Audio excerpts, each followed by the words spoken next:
everyone. Welcome to today's episode of 10-Minute Marketing. I'm your host, Sonja Crystal Williams. Well, joining me today, I have Ankit or Ankit Patel, and he is a digital marketing, creative solutions, and Bollywood performances are just in his DNA. He is the founder of K3 Marketing. Hey, welcome to the show, Ankit. Hey, Sonja. Thanks for having me.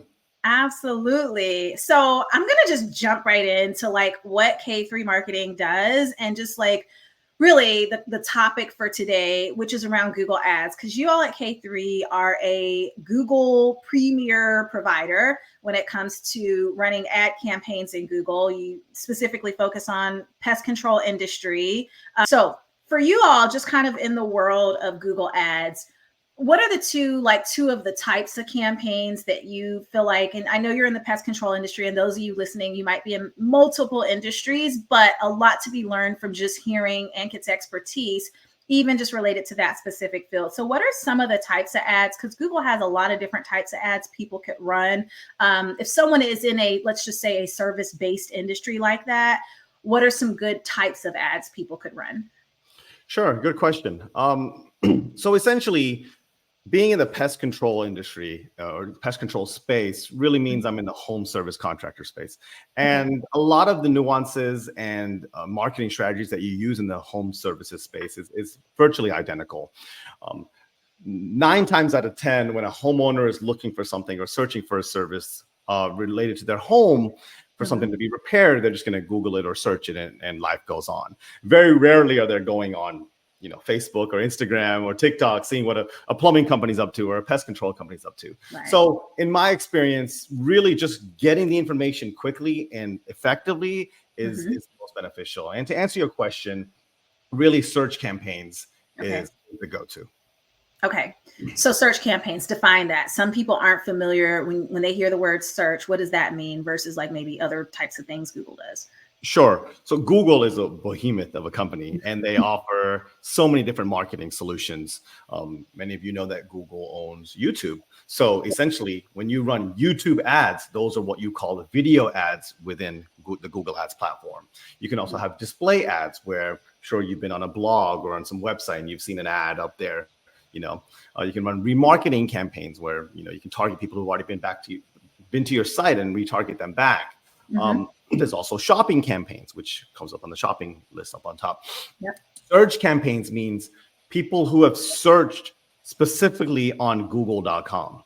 So if you go to google.com and you search, plumber near me or pest control company near me, that's a search, and that search will show you search results listings. And that's really what I manage. So search is originating at google.com. What about the other search engines, Ankit? Like, why would someone go to Google Ads versus some of the other ad platforms that exist that could do like maybe search type of campaigns? Well, it's just pure demand. Google is king, and they know it. Very few people are going to Yahoo. I think DuckDuckGo had a little bit of a surge. A few years back. I'm not sure where they are now. I know people like DuckDuckGo because they promise not to track you and collect your data, which is enticing. But really, from my data that I've seen, Microsoft or Yahoo or DuckDuckGo or what have you, Google just dominates, absolutely dominates. Yeah. Still number one search engine in the world. Absolutely. Yes. All right. So you're going into launch a campaign with a home services type company. What are the typical things that you see when you're going to work with clients that you feel like, here's something like they don't have these things when I come to the table, or this is like the stuff they need to have, whether they do or don't when you're meeting with them. These are the things that like a company needs to have in order to launch into running search campaigns on Google Ads. I think the important thing to note here as a business owner, especially as a home services business owner, is that you need to be able to track. And truth be told, in my experience, Google Ads is one of the only services, if not possibly the only service, that there's no gray line between how much money you put in and how much money you got out, your ROI. So you need to set up conversion tracking. You need to have separate landing pages or specific landing pages for your different types of campaigns, call tracking numbers and things like that. So you know exactly what's working and what's not working. a big mistake people make, really, in any type of campaign, not just in this industry either, is they just run Google ads and send everyone to their homepage. And Facebook ads, you'd have word of mouth marketing, you have SEO, you're not really tracking what's working and what's not working. And Google ads can get expensive. You want to know what clicks are working, which ones are not working, which ads are working, which ones are not working, and things like that. So be able to optimize, really just setting up overall tracking and some sort of logical structure is crucial. How should a company determine budget? I know it's a broad question, but yeah. So how do you look at it and help them? Remember, Google primarily makes its income through Google ads. So if you ask Google, how much should I spend? They're going to say a lot. Yeah. So I never really look at Google's data. Recommendation. Yeah, right. I never look at that. I basically get my feet wet. I'll start off with a reasonable budget and I'll kind of see what's happening. What's my average cost per click? What's my return on investment? Is everything working working in the right direction? Because I think most business owners will agree it's all about ROI, right? If I'm making 10x of what I'm spending, I don't care how much I'm spending, I'm making 10x, So it's really a matter of just getting that sweet spot. So I would start off with something somewhat healthy that's comfortable for you, and then really building it from there. Okay. So a business should really make their own decision, and they might have a budget, and then you might say, hey, that's good starting point, or let's well, it also adds up. Yeah. For example, we like to start clients during a free trial period that we offer specifically for our pest control clients at a $2,000 a month minimum. Okay. And some, that's fairly reasonable. Some mom and pop pest control companies, they'd be like, well, it's a lot. Well, if you think about it, if you run your ad 24/7, that's only $70 a day. Yeah. And if you're getting $7 a click, that's only 10 clicks a day. That's just clicks. That's not leads. So this thing, it can add up fast if you don't know what you're doing. So, but having some sort of healthy budget is going to be crucial if you're going to be running Google ads. Google is king. Google ads is king. Google ads is the first thing you see in a search result, above the map, above the SEO. That's for a reason. So you got to pay to play. Okay. So I'm going to divert a little just on your opinion of ads versus SEO, because I get this question sometimes when I'm working with clients and them trying to figure out, should I invest more in ads? Should I hire a firm to do my SEO? Do you think these should be done together? Should one take precedent over the other? Like, what are your thoughts on that? Sure. Well, I think if you want immediate results, then paid ads is the way to go. Because again, you pay to play to be up there. I think ideally having a well-structured marketing plan, which includes SEO and pay-per-click, is the best approach. A lot of people skip through the ads because they know that they're paid, especially business owners, right? But majority of the population doesn't even understand how it works. They just click what they see. And also Google's gotten better. First, they used to have a big banner that said these are ads. Now it's just a small little sponsored section or something. I forgot what it says now, but they keep changing it around to kind of keep one flow of search results. But also keep in mind, a lot of business owners are like, oh, I just skipped that section. I don't want to be on ads. I'm not going to get any clicks. Well, guess what? It's pay per click. So if nobody clicks, you don't pay. So it can't hurt to be up there. It can never hurt to be up there, obviously, unless you're doing it wrong. But yeah. So you brought up how when those ads pop up on the search engine results page and how that's shifted, I've definitely noticed that. Like, it's one time it was green and it was a little ad box in the corner. Then it said sponsored. I don't know what it says today either, but I'm about to search it right now, actually. Right. I don't know. I don't know what it looks like. It says sponsored.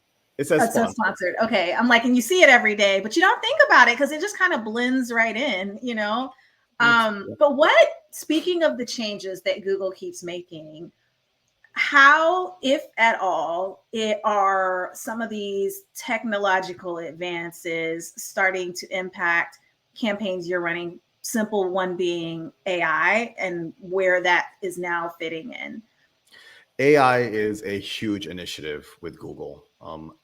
Even if you purchase a new Google Pixel, which is what I have. Me too. Okay, Team cool. Android. Yeah, Team Android all day. Yes. it's heavily integrated with AI and Google's Gemini platform. Yeah. And there's no different with Google Ads as well. Now, you have to kind of take that with a grain of salt. Do you just trust Google's AI to just spend all your money and hopefully the leads come in, or do you want to really keep Google on a tight leash? I'm of the opinion of the latter. But Google does have different types of campaigns. AI is not a new concept for Google. They used to have those smart campaigns back in the day, if you remember. Now it's really Performance Max campaigns uses a lot of our AI internally. A lot of their bidding strategies, so there's this strategy called target CPA, target cost per acquisition, where I want to try to keep my leads within $50 a lead, for example, my cost per lead at $50 a lead. And Google's going to look at the data. They're going to see what keywords are bringing in those cost per leads, and what time of day are people searching, and what area they're in, and what household income, or what demographic and audience do they fit. It looks at all that data and kind of adjusts and gives you the best results. So those things work well. And they have different types of campaigns as well, such as Performance Max campaigns, which I'm sure we'll probably get into a little bit later if you wanted to.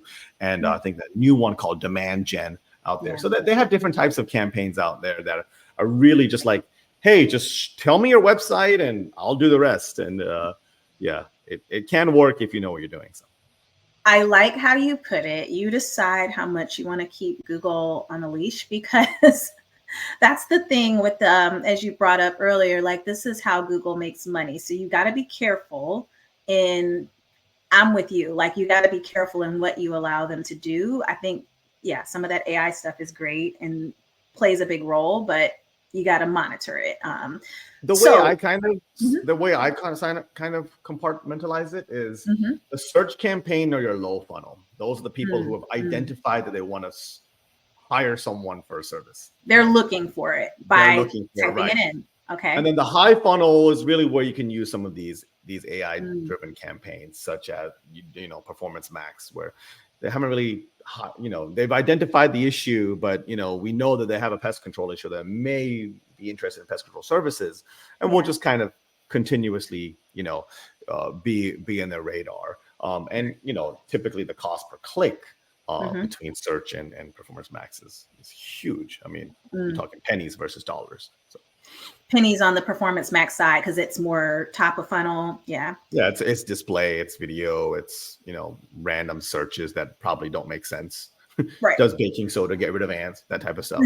I was going to ask you, can you define it a little more? Because it's still a new concept, even when I'm talking to marketing managers and people who manage ad campaigns. Some people are a little nervous about dipping their toe in Performance Max. So, like, what is it to you? And then elaborate a little bit more on, like, when you're setting it up, like, how do you make one, I guess, in a sense, effective to some degree?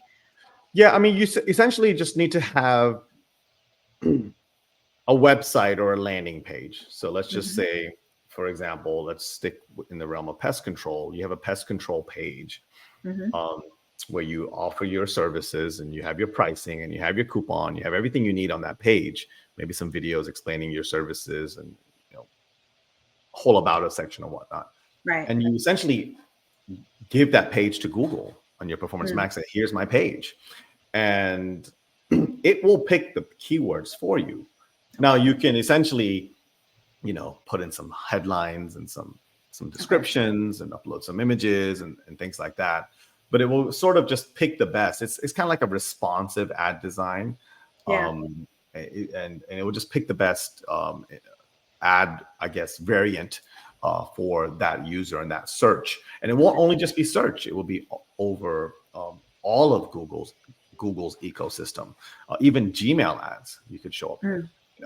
Remember, Google knows everything about you if you're logged in. So, true enough.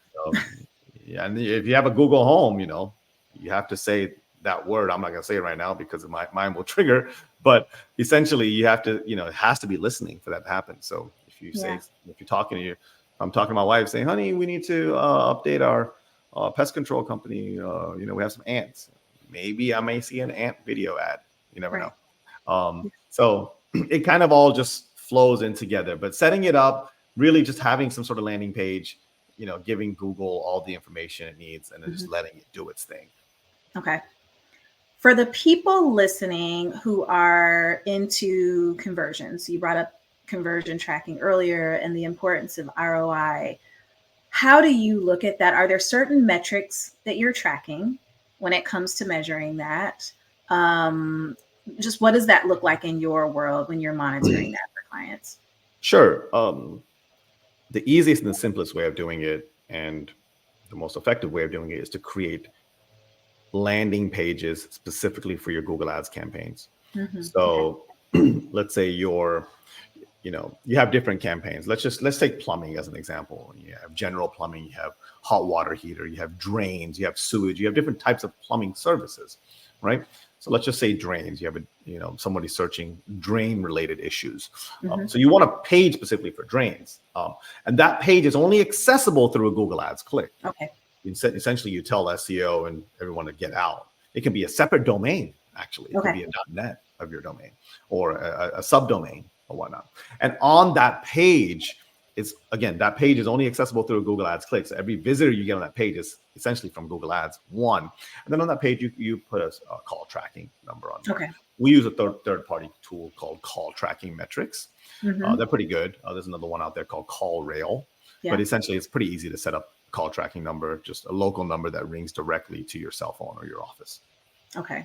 And that's clear. That's like, okay, I spent $2,000 in Google and I got these leads. And I can see how much money that generated, and you can measure it all. And maybe they've got like Google Analytics or something else attached. And yes. You want to put Google Analytics on your landing page as well as your website. You also can set up Google conversion tracking within Google Ads. And that's important because Google needs to know what data is working and what's not working. And you can feed that stuff back into Google, and then it will continue to optimize. So that's crucial as well. So, but essentially, in a nutshell, having a separate landing page for Google Ads and having a call tracking number would mean everything is very clear, cut and dry. Okay. One more question comes to mind, Ankit, which is for a team that is approaching Google Ads. Well, gosh, this is kind of maybe there's two questions I have, all right, because I want to approach this from beginners and people who are already doing it. So, one team is, I want to try Google Ads. We've been doing other stuff, and now we want to go here. From a staff standpoint, do they need staff? Do they go straight to an agency? Like, who are the players? Like, do they need someone creating video? Do they need someone doing the copywriting? Like, what's needed in terms of how they position themselves to win? I guess it depends on the industry. Okay. Google Ads, yes, it requires optimization, ongoing optimization, looking at the search terms, looking at the data and things like that. In my world, in the pest control world, it's a lot easier for companies just to hire an agency that's sort of specializes in this space and gets them a decent rate. And, it's not too much in terms of optimization. But if I was a salon, for example, then, maybe I want to have different, coupons and specials during certain times of the year and seasonality things like that, where I'd be a little bit more involved. But I would say it depends on the industry. Okay. Yeah. And then second part to that question is, for an organization that's already running ads and they are turning it over to an agency, just from your point of view on the agency side as an agency owner, just if you were to say, this is what I like in working with my client, this is what I want, this is what I hope for, if it were just the perfect or ideal relationship, what do you like to have or see that either they have in place, or how that working relationship would work, even if it's just person to person who you're working with on that team? Yeah, I guess really this is sort of a general answer for any business owner, but it's important that business owners stay in their lane. I think, I'm not going to tell a pest control owner how to kill a bug. I don't know, or at least what to spray, So in the same sense, I would love for my clients, or I'm sure you would love for your clients, but hey, this is what I do. Give me some time and we'll make it happen. Yeah. Again, my world is a little different because I already have a product that works in the pest control space. So it's just a matter of me making some changes and flipping a switch, and it pretty much works. Yeah. But if I was to bring on a new client, then yeah, essentially just letting them run their business and letting me understand how essentially their business works in the marketing world and building the campaign accordingly. Okay. Trust. I mean, trust is important on both sides of the equation. And again, they are hiring you for a reason, right? Yeah. So trust should have already been there, but yeah, it happens. Okay. All right. So, Ankit, thank you so much for just sharing like your insights about Google Ads, how it works, search campaigns specifically. I always like to wrap up this show with a couple of lightning round questions. And the first one, I kind of just want you to talk about this because I am fascinated with it, which is, I don't know if I should call it your hobby, your other business, but your performances. I want you to talk a little bit about that, especially those of you listening in Atlanta. I want you to hear about what else Ankit does as, I don't know, maybe a passion project. Yeah, it's a passion project that probably takes more time of mine than it should. But essentially, long story short, I consider myself, I guess, a professional Indian musician. So I've been playing keys most of my life. And about 12 or 15 years ago, I started a Bollywood band where we would travel all over the nation and sometimes around the world and just playing at Indian weddings. And then about 10 or so years ago, I picked up an instrument, a traditional Indian oboe. It's called a shehnai. So sheh means king and nai means flute. And it's an instrument that's synonymous with Hindu weddings, Indian weddings. So I've created this channel during COVID. I practiced for a good, 5-6 years. And then I finally felt a little comfortable to start performing in the last 2 or 3 years. And during COVID, I started a channel called Shehnai Guy. And it just really kind of took off because it's an ancient instrument that's quite frankly a little bit boring in the Indian community. Very droney, very classical. And I kind of did like a modern take on it.